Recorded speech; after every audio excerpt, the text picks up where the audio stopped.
ہمارے ایک بہت بڑے بزرگ تھے، وہ فرمایا کرتے تھے، خواجہ عبید اللہ احرار رحمۃ اللہ علیہ، وہ فرماتے تھے کہ اللہ کی طرف جو راستہ جاتا ہے وہ جنگلوں سے، ویرانوں سے، صحراؤں سے ہو کے نہیں جاتا۔ اللہ پاک کی طرف جو راستہ جاتا ہے وہ انہی گلیوں کوچوں سے، انہی بازاروں سے، دکانوں سے، دفتروں سے ہو کے جاتا ہے، یہیں سے ہو کے جاتا ہے۔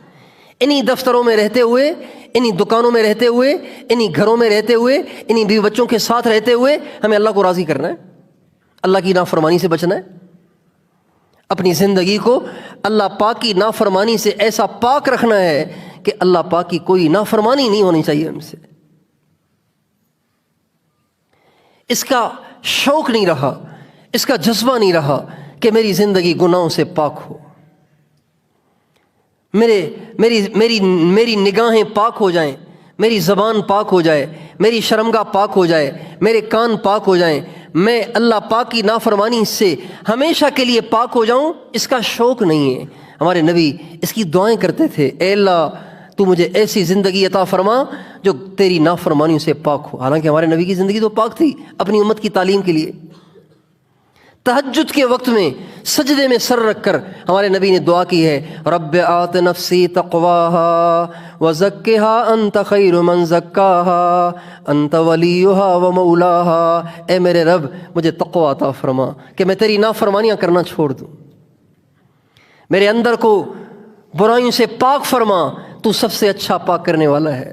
سجدے میں دعا کر رہے ہیں، سجدے میں یہ دعا نہیں کر رہے کہ گھر میں آٹا نہیں ہے، گھر میں روٹی نہیں ہے، گھر کا چولہا بجھا ہوا ہے، بیٹی بھوک سے نڈھال ہے، میرے نواسے بھوک سے نڈھال ہیں۔ سجدے میں یہ دعائیں نہیں کر رہے، سجدے میں یہ دعا کر رہے ہیں کہ اللہ گناہوں سے بچنا چاہتا ہوں، مجھے گناہوں سے پاک زندگی عطا فرما، اپنی امت کو تعلیم کرنے کے لیے کہ یہ دعا کتنی اہم ہے، یہ جذبہ کتنا اہم ہے۔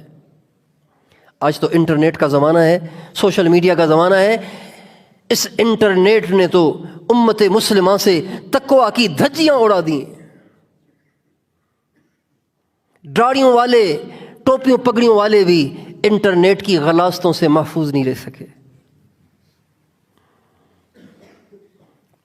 کیا اچھا ہو کہ ہم انٹرنیٹ کے زمانے میں اپنے دامن کو ایسے بچائے بچائے گزر جائیں، ایسے بچائے بچائے مر جائیں، جیسے آج بارش کے موسم میں اور بھیگی ہوئی سڑکوں سے آپ اپنے دامن کو بچاتے بچاتے آ رہے تھے نا، کہیں چھینٹیں لگ جائیں، کپڑے ناپاک نہ ہو جائیں، میں نے نماز پڑھنی ہے۔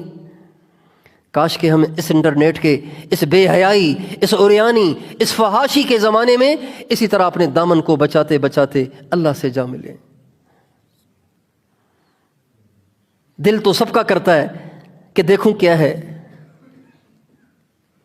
لیکن اللہ پاک کتنا خوش ہوگا جب انسان اپنے نفس کی خواہش کی مخالفت کرتے ہوئے اپنی نگاہوں کو جھکائے گا، اپنی زبان کو تالا لگائے گا۔